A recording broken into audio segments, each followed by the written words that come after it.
네, 전 시간 했던 거 간단하게 복습 한번 해보겠습니다. 바로 전 시간 했던 거. 자, 갑하고 을하고 4월 1일 날 이 건물에 대해서 매매 계약을 체결을 하였다. 그런데 5월 1일 날 매매 계약 체결하면서 계약금 1,000만 원이 교부가 되었다. 그런데 5월 1일 날 병에 과실로 화재가 발생해서 이제 소실되었다. 그러면 을은 두 가지 방법이 있다. 첫 번째, 뭐 할 수 있다? 여러분이 한번 을이 돼보십시오. 뭐 할 수 있습니까?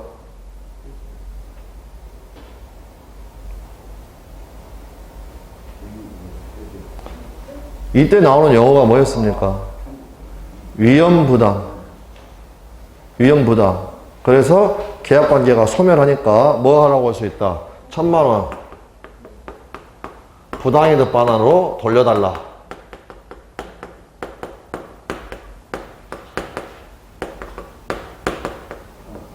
이거 하는 방법이 있다. 또 뭐 하는 방법이 있다? 1억 원에 매매계약 체결했는데 저 건물이 5월 1일 날 지금 1억 5천만 원까지 올라가 있다. 1억 5천만 원까지 올라가야 되는데 홀라당 다 타버렸다. 뭐 할 수 있다? 아까 용어 뭐라고 그랬나요? 대상 청구권. 그래서 어떻게 하느냐? 선택을 하는 겁니다. 또는 이 매매에 따라서 그대로 갑한테 1억을 주는 겁니다. 1억을 주고 너 병한테 가지고 있는 1억 5천만 원짜리 손해배상 채권 요거를 나한테 넘겨달라. 무슨 말 아시겠나요? 1억은 주고 너가 병에 대해서 가지고 있는 그 손해배상 채권 나한테 넘겨라 라고 할 수가 있다라는 겁니다. 이런 문제는 엄청나게 많이 발생합니다. 왜 많이 발생하느냐? 이건 제가 예를 들어서 설명을 한 거였고, 여기가 여러분 예를 들어서 갑소유 토지에 대해서 매매 계약을 체결했는데 중간에 이 토지가 어떻게 되어버렸느냐?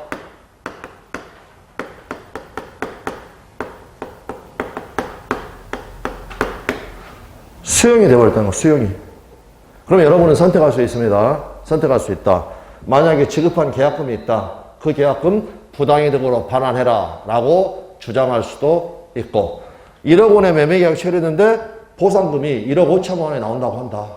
그러면 결국에는 내가 1억 줄 테니까 너 국가에 대해서 가지고 있는 1억 5천만 원짜리 수용보상금 청구권 이거를 나한테 넘겨라 라고 할 수가 있다라는 거. 그래서 이 부분을 뭐라고 했느냐? 대상 청구권이다 라고 이야기를 했고, 그 다음에 이쪽을 뭐라고 했느냐? 아까 우리 민법 537조에서 이야기하고 있는 채무자 위험부담주의. 채무자 위험부담주의. 결국에는 벼락 꽝 때려서 또는 수용해서 결국 계약관계의 소멸. 계약의 소멸을 주장을 해가지고 지급했던 계약금 1,000만 원 부당이득으로 반환해달라 라고 하든지 잘 계산을 잘 해봐야 되겠죠. 보상금, 수용보상금 받는 것이 더 많다. 내가 투자를 잘한 거니까. 근데 우리 시험에서는 계속해서 또 뭘 물어봤냐면 이거 나한테 넘겨라 라고 할 때 요겁니다. 요거 1억은 주는 겁니다. 당연한 거죠. 날로 먹는 건 아닙니다. 1억 주고 1억 5천만 원짜리 수용보상금 청구권 나한테 넘겨라. 결국에는 그 5천만 원의 이득을 취득할 수가 있다라는 거. 그래서 이런 일이 자주 발생하기 때문에 실제 사건도 꽤 많은 그러한 경우다. 이렇게 봐두시면 되겠습니다. 자, 이제 자료 53페이지 하단에 3번 해제권의 발생 나와 있습니다. 양가로 1번.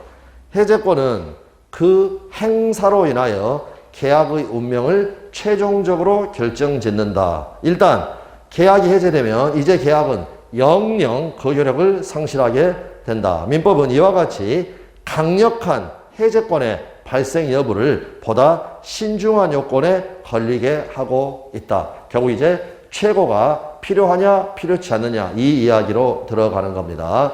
양가로 2번 이행불능과 그 밖의 채무불이행. 민법은 해제권의 발생 요건을 채무불이행이 이행불능인가 아니면 기타의 채무불인가에 따라 나누어 정하고 있다. 방가를 봐 이행불능.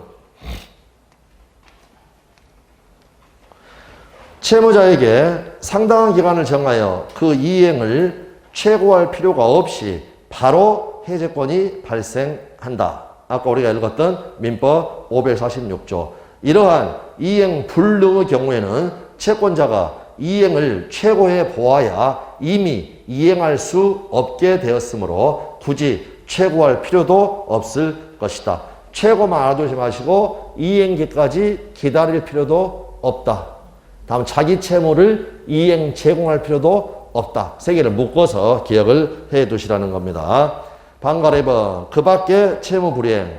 이 경우에는 이행 최고를 하고 그 기간 내에 이행하지 아니한 때에 비로소 해제권이 발생하는 것이 원칙이라는 점이다. 민법 544조 본문. 그 예외에 대해서는 544조 단서에서 읽어봤던 이행거절, 그리고 545조에서 읽었던 정기행위, 결혼식, 꽃배달, 그 내용들이 적어져 있습니다. 양가로 3번 최고의 의. 여기서 최고라고 하는 것은 채무를 이행하라고 요구하는 것, 촉구하는 것을 말을 합니다. 4번 해제의 효과. 양가로 1번 계약의 이 단어 소급적 효력 상실.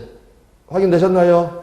무무토 취취해 마지막에는 해 소급효가 있다라는 거. 계약이 해제되면 그 계약은 소급적으로 그 효력을 상실한다. 그러므로 앞서 취소에 관하여 본 것처럼 우선 그 계약의 기한 이행 청구는 이제 할 수 없게 된다. 이행하지 않은 게 있으면. 되셨나요? 네, 그래서 이거를 뭐라고 하느냐. 다른 말로 하게 되면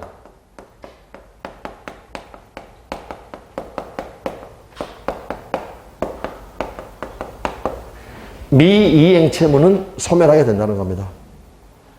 소급해서 계약의 효력이 없어졌으니까. 이렇게 봐두시면 되겠습니다. 양가로 2번 계약의 법적 구속으로부터 해방. 방가로 1번 반대급부 의무의 소멸. 채무자가 하는 게 급부 의무니까 채권자 쪽에서 부담하는 것은 반대급부 의무. 이렇게 붙여주면 된다는 겁니다. 채권자는 상대방에 대하여 이행 청구를 하지 못하는 대신에 상대방에 대하여 반대 채무를 더 이상 부담하지 않게 된다. 해제를 하는 제1차적인 실익은 바로 이와 같이 채권자가 자신의 반대급부 의무로부터 벗어난다는 데 있다. 방가로 2번. 자, 여기 이제 읽어보기 전에 이거 한번 봐보십시오. 아까도 잠깐 말씀을 드렸지만 이번에 이제 당사자를 좀 바꿔가지고 자, 이행기가 됐는데 이행기가 됐고요. 등기 서류 주면서 애한테 대금 달라고 하니까 요 을이란 애가 어떻습니까? 대금을 지급하지 않는다는 겁니다. 이행지체. 금전 채무는 이행불능은 없다고 그랬죠. 이행지체니까 상당한 기간을 정해가지고 요 을한테 대금 지급해라 촉구하는 겁니다. 그런데도 이행이 없다. 그러면 해제권이 발생하는 겁니다. 해제권. 자, 그런데 만약에 해제를 안 한다고 하면은요, 아까 해제할 수 있다와 해제되었다는 구별해야 된다고 그랬죠. 아직 해제를 안 했다면 갑은 을에 대해서 여전히 소유권 이전 의무를 부담하고 있는 겁니다. 되셨나요? 예.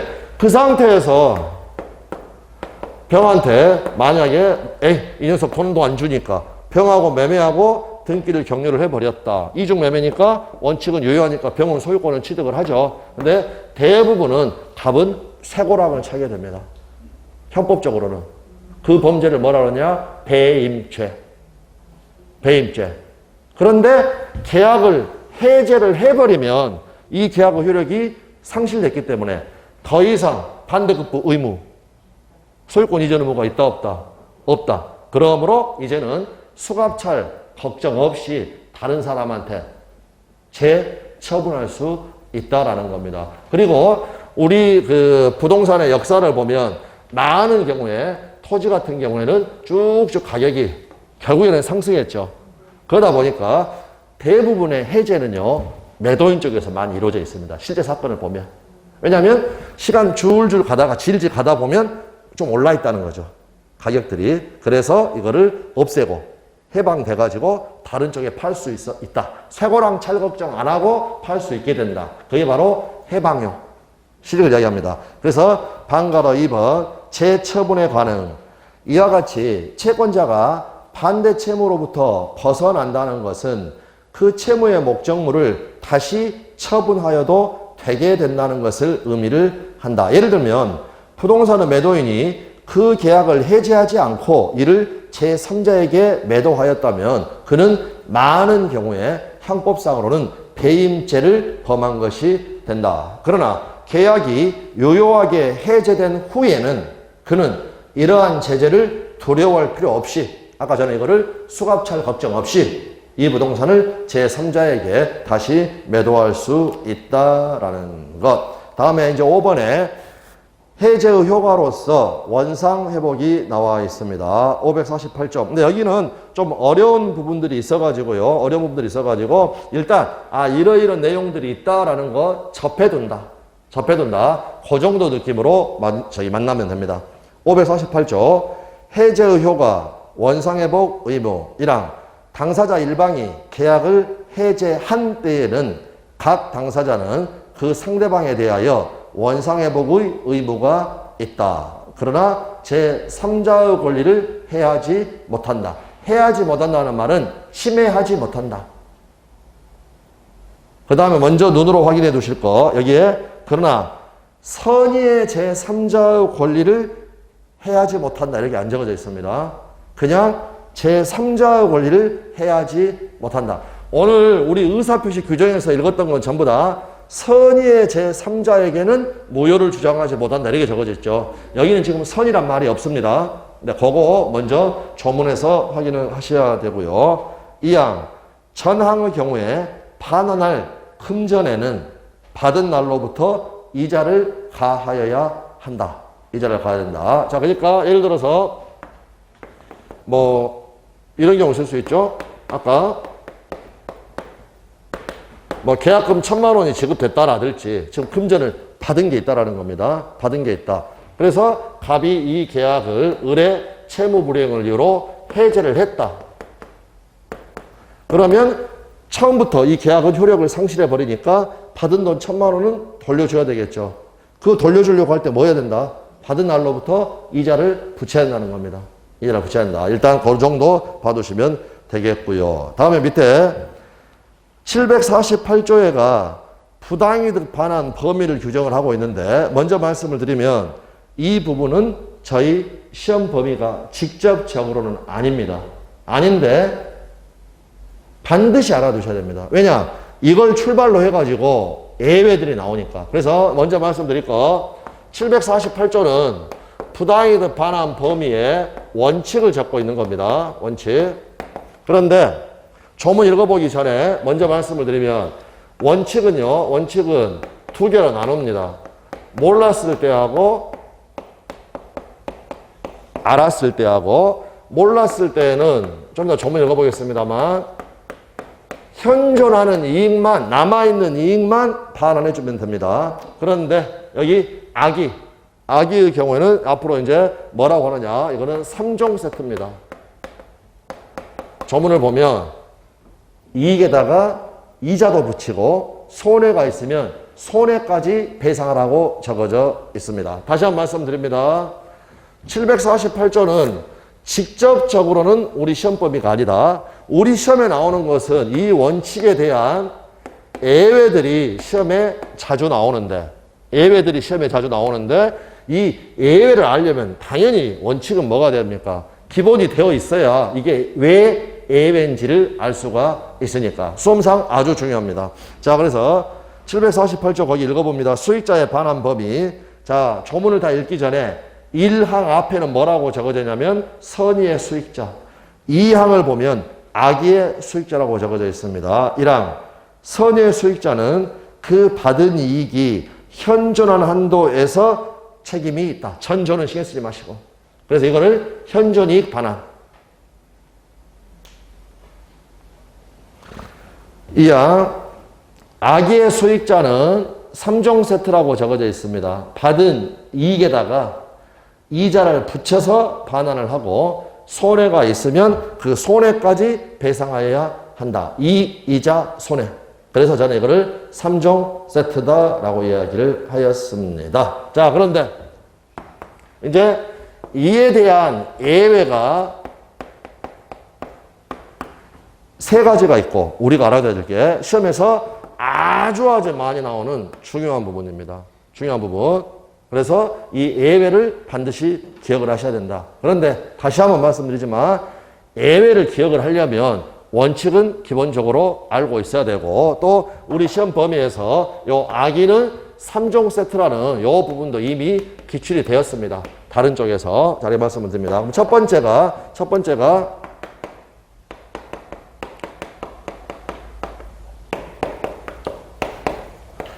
제한 능력을 이유로 취소했을 때고요. 그 다음에 두 번째가 계약을 해제했을 때입니다. 나머지 하나는 지금 필요 없습니다. 지금 필요가 없다. 자, 그러면 직접 확인합니다. 제한 능력을 이유로 취소했을 때는 여기에 따르지 않고 예외가 맞는지. 거기 다음 페이지 봐보십시오.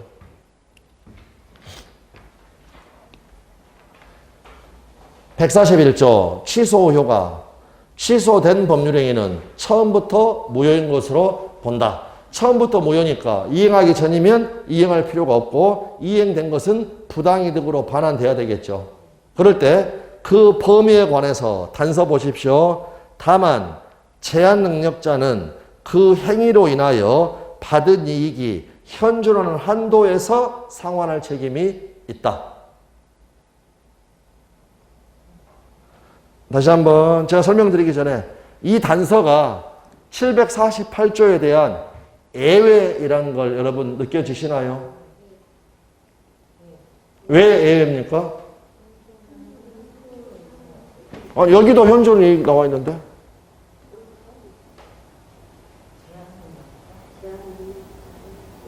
거기에가 선의의 제한 능력자라고 적어져 있지 않다라는 겁니다. 선이냐 악이냐 구별하지 않고 현존 이익만 상환하면 되니까 예외다.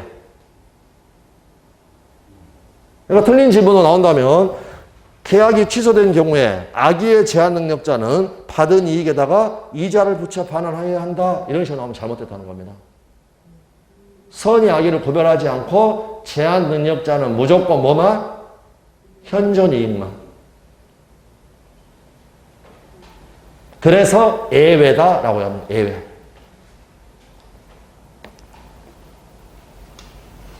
다음 해제의 경우에는 이거 반드시 기억하셔야 됩니다.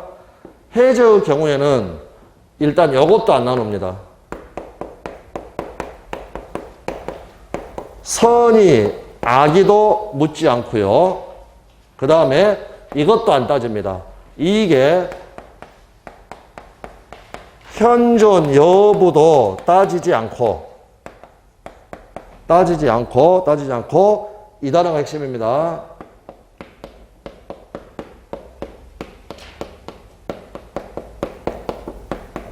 받은 이익 전부입니다. 받은 이익 전부. 이거는 판례니까 조문에는 안 나와 있습니다. 조문 자체에는. 좀 더 책을 내용에 통해서 확인하면 되고. 잠깐만 여기서 현존이 아까 제한 능력자와 관련돼 가지고요. 이거 한번 생각해 보십시오. 자, 예를 들어서 갑이라는 애가 을하고 1억 원의 매매 계약을 체결했습니다. 그리고 대금 받고 등기 넘겨줬습니다. 그런데 요 갑이 18세의 미성년자였고 법정 대리인의 동의는 없었습니다. 그러면 18세의 미성년자 자신도 법정 대리인도 이 계약을 취소할 수 있다고 그랬죠. 자, 취소를 했습니다. 방금 전에 제가 뭐라고 그랬느냐? 갑이 돈 다 받았다고 그랬죠. 그러면 이제 취소가 됐으니까, 처음부터 모효가 됐으니까 부당이득으로 반환을 해줘야 되는데, 만약 요 갑이라는 녀석이 까져가지고 받은 1억 중에서 5천만 원을 다 술 퍼먹었다. 이렇게 적는 이유가 있습니다. 그건 나중에 하기로 하고. 술퍼 먹었다. 즉 유흥비로 탕진했다.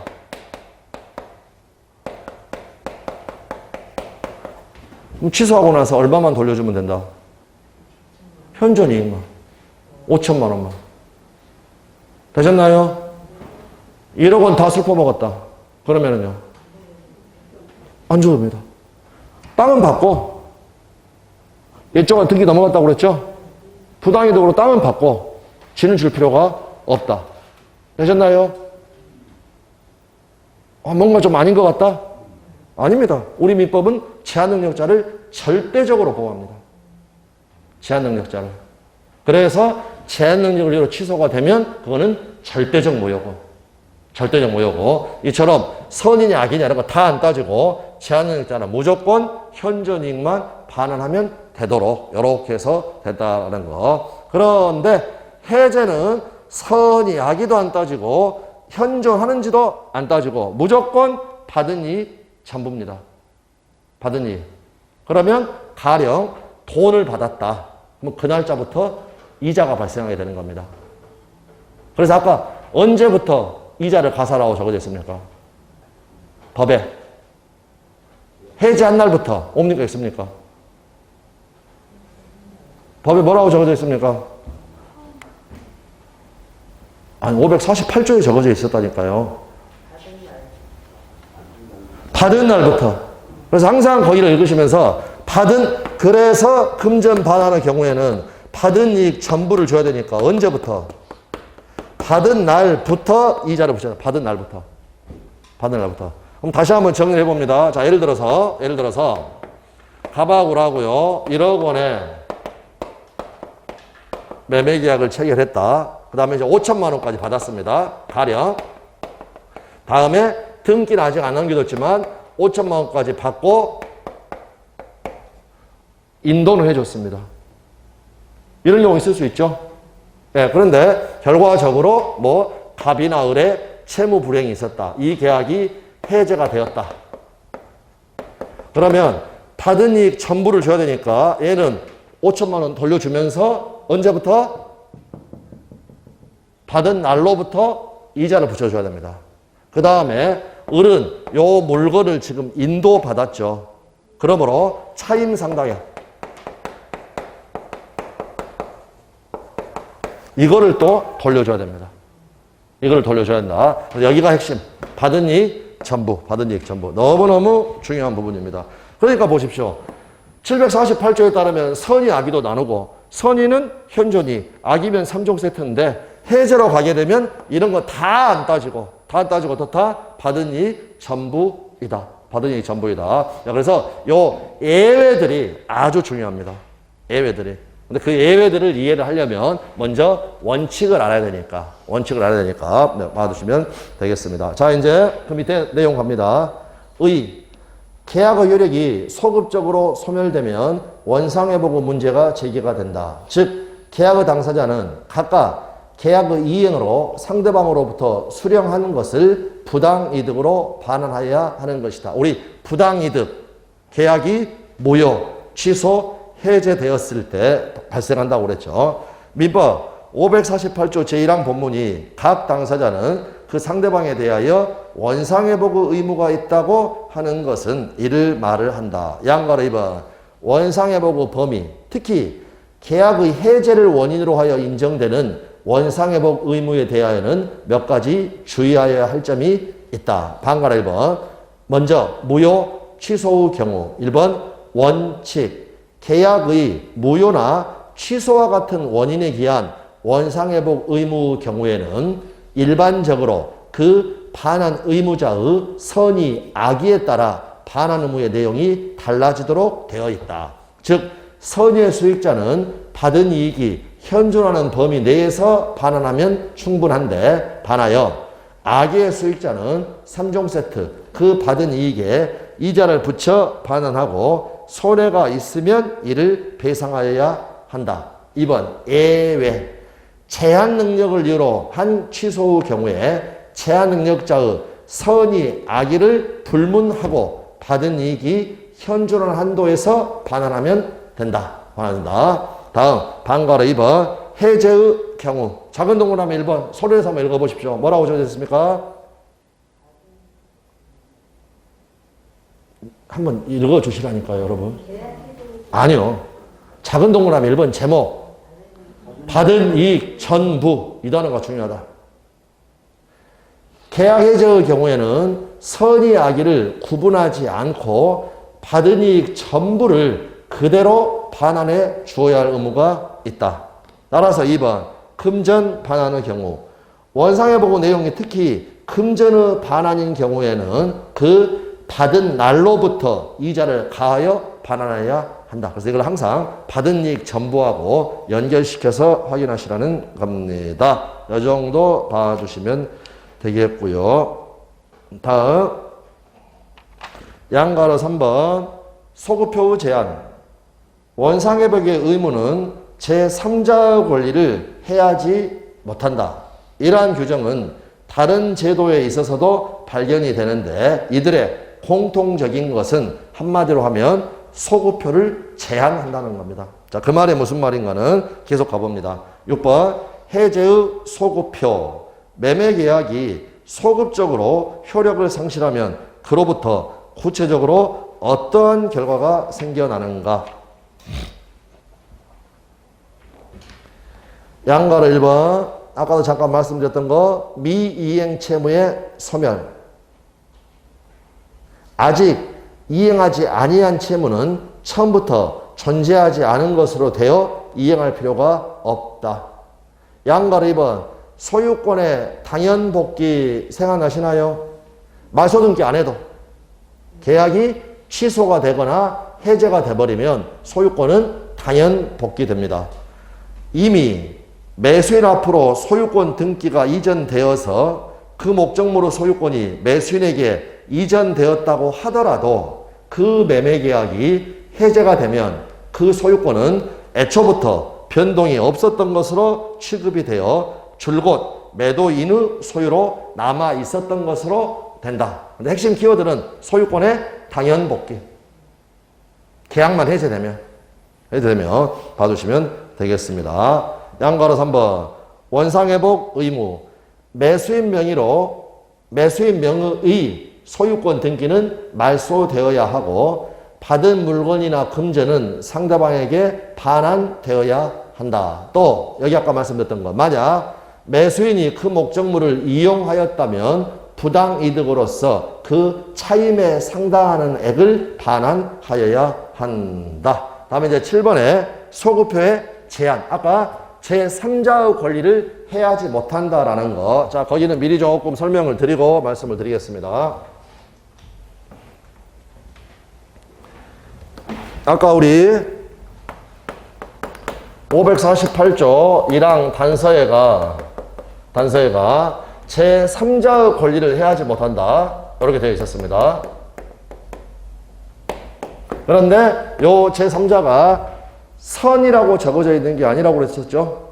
조문 자체가. 자, 이런 경우 생각해 보십시오. 갑하고 을하고. 자, 가령 매매 계약이 체결이 됐습니다.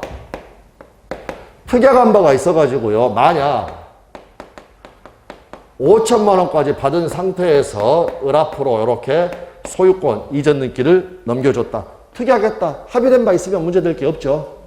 자, 그러면 을은 완전하게 소유권 취득했다. 그럼 여기는 그냥 그 날짜로 다 이렇게 했다고 가정을 하겠습니다. 자, 다음. 을은 완벽하게 소유권 취득했죠. 병하고 5월 1일 날 매매계약 체결하고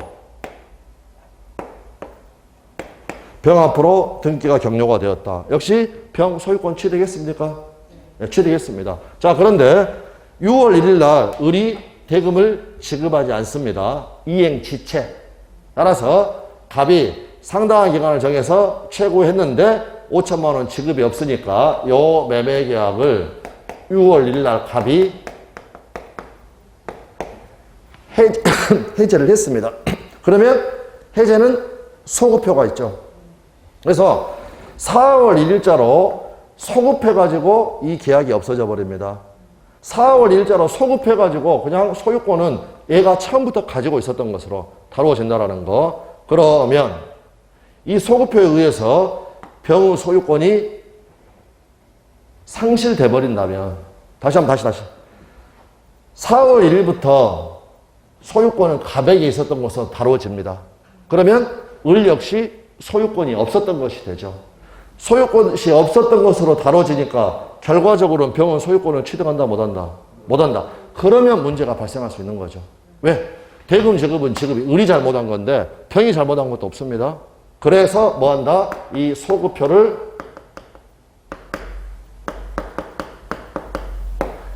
제한한다라는 겁니다. 뭐라고?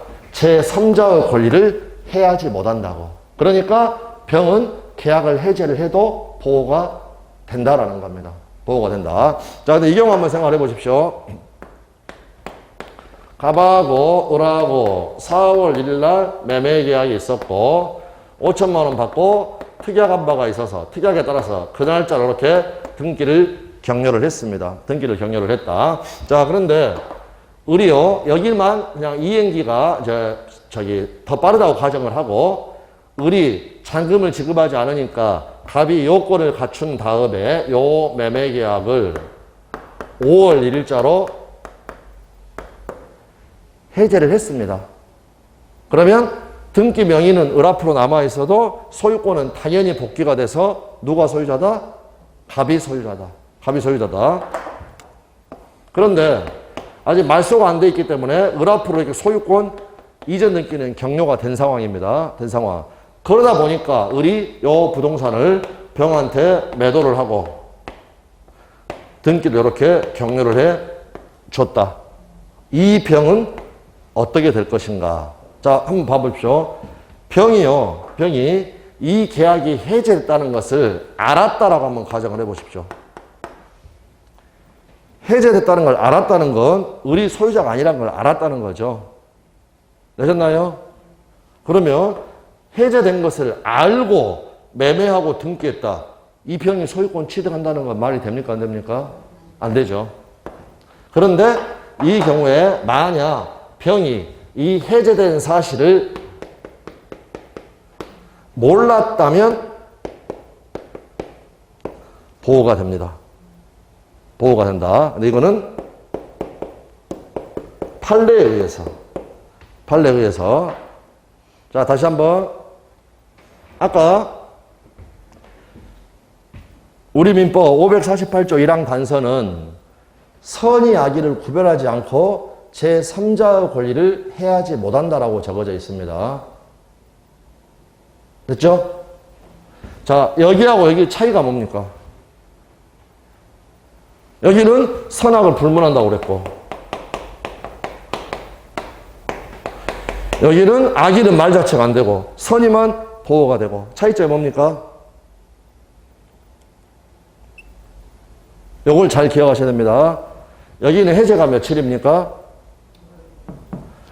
이해관계를 맺은 게 며칠입니까? 5월 1일. 그래서 이 사람은 해제 전입니다. 해제 전. 근데 지금 이 사람은 여기 6월 1일 해제하고 나서 매수한 사람입니다. 그러니까 여기에 적어져 있는 사람은 해제 후. 아주 중요합니다. 아주. 그럼 다시 한 번만 정리를 해봅니다. 우리 민법 조문에 적어져 있는 사람은 해제 전의 사람이다. 해제 후의 사람이다.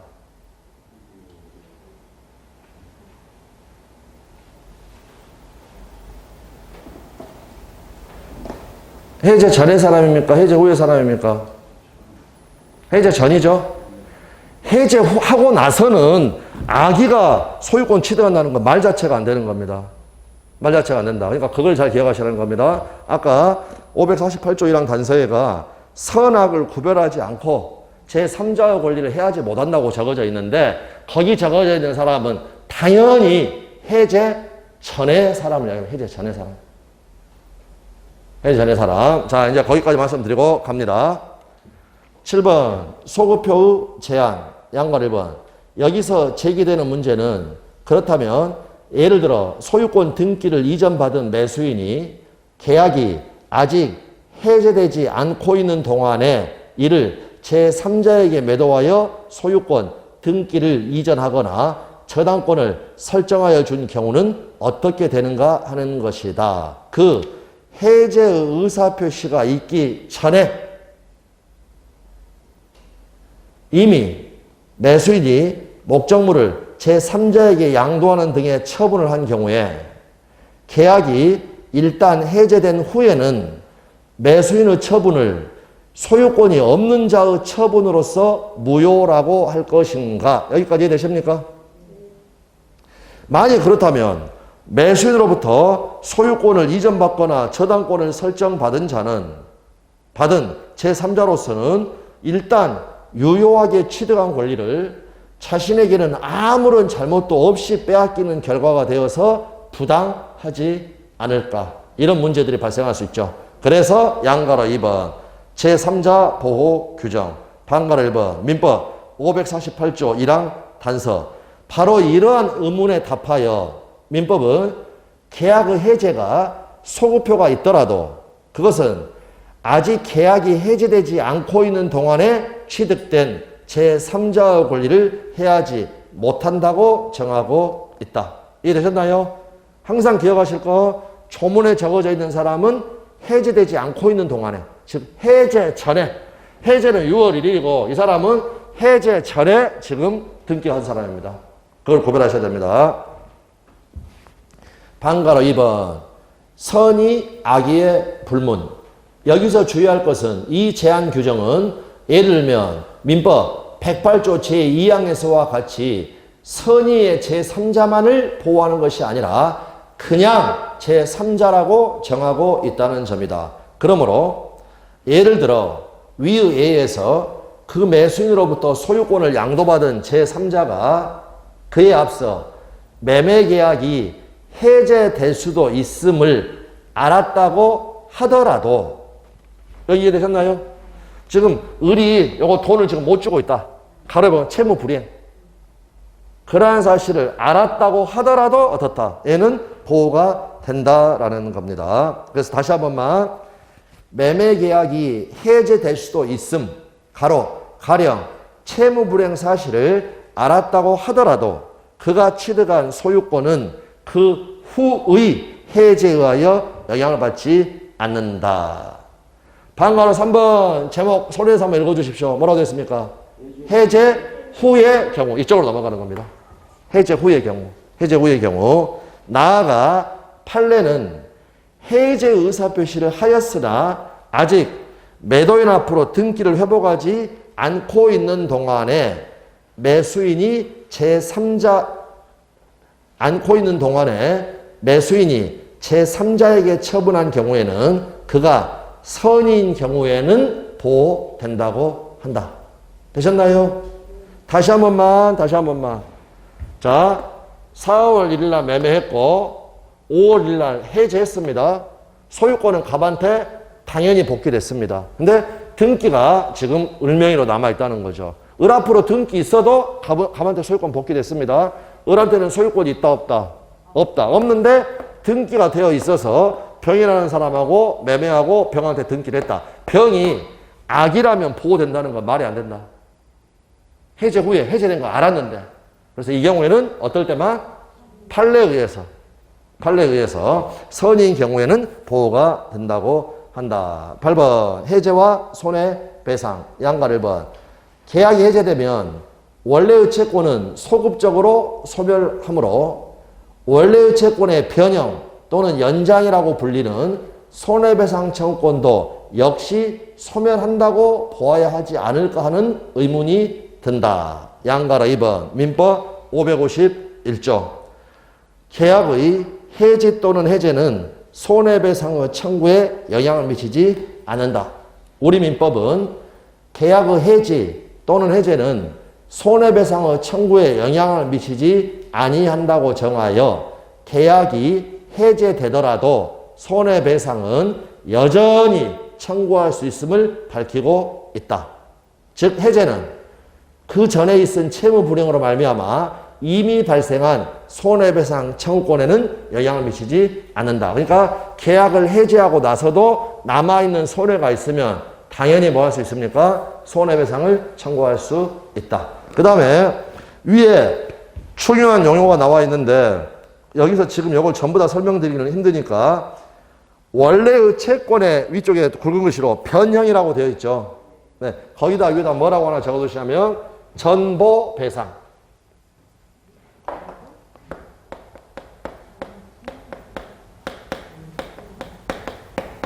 전보배상. 그 다음 그 원래의 채권의 뒤에 연장이라고 적어져 있는 거 지연배상.